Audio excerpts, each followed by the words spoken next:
Getting Sheryl Crow on the telephone live from the US. That's from our point of view. I wonder how she feels about it with regards to the time. Good morning, Sheryl. Hi, Chris. How are you? I'm good. How are you? Oh, I'm so good. Oh, my gosh. I can't believe I haven't seen you so long. What time is it there? It's 2:30 in the morning. Right, so did you stay up to talk to us? Did you go to bed and then set your alarm? How did you prepare for this? Oh, I'm just coming in from the clubs, Chris. Oh, I'm sure you are. And in between, you herded the cattle, no doubt, as well. Listen, I'm going to ask you to hang on for 41 more seconds. Is that okay? Absolutely. I'm All right. here. Very nice. Robert Smith, curating the Meltdown Festival. Right, it's just gone 20 to 8. World exclusive time. This lady has won 9 Grammys, count them, and sold over 50 million albums and counting. She's back. It is Sheryl Crow, and she's live from where? Where are we talking to? Where are we talking to you, Sheryl? I'm in New York City. New York City, NYC. Okay. I didn't realise we had Nile Rodgers on just now. I didn't realise he was from New York. You wouldn't have him down as a New Yorker from his accent. No, I had no idea. It's pretty neutral, isn't it? Okay, so thank you for staying up.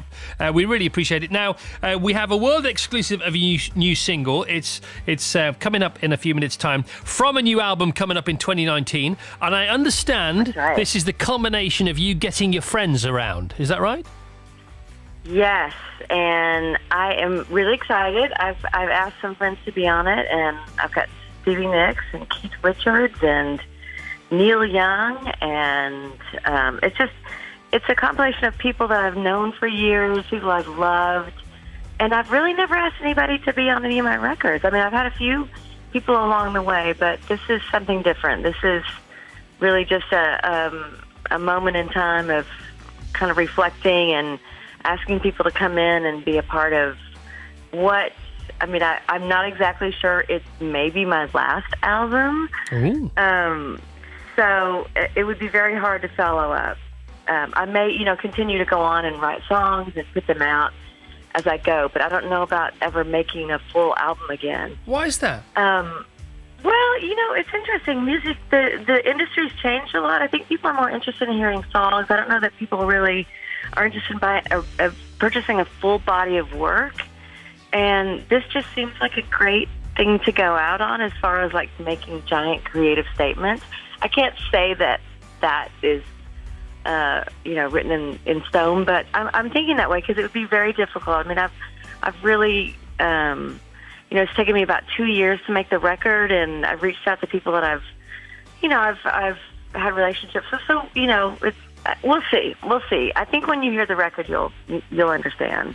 That's so interesting. Now you've said it sounds kind of obvious that songs, as opposed to albums, could well be the future. Individual songs, or maybe sort of mini albums, back to the EP days of the 60s and 70s. Yes, yeah. I mean, I love the idea of EPs. You go in and you spend a lot of time making an album, and then what happens is that people generally hear 1 or 2 songs. They download the 1 or 2 songs. So, it seems to me it can be more immediate if you write a song and you put it out. You don't have to wait to put it out until the complete artistic statement's done. So we'll see. I mean, that's just what I'm thinking. That's so interesting.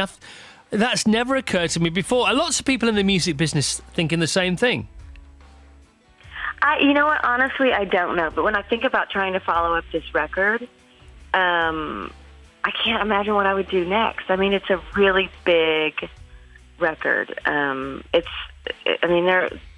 Sting is on the record. I mean, there are people on the record and there's statements on the record, and deep songs on the record that I just don't know what I would do next. Good for you. We'll see. I think Chris, I'll pick your brain after the record. I wouldn't bother if I were you. I'll float it to you. You'll listen to me. Well, We'll see. I mean, you know that you're well liked, Sheryl, when you've missed out other names on the album, such as James Taylor and Emmylou Harris. You haven't even mentioned those guys, and they're on it too. So, my goodness! And Willie Nelson is on it. Oh, what? Christopherson is on it, and Joe Walsh is on it, and Don Henley is on it. Hang on a minute. All we need now is for you to go on tour. with as many of these people as you possibly can. I mean, that's what you do next. You bring this album out and you tour it for the rest of your life. That's the plan. There you go. You don't need to pick my brains. It's sorted.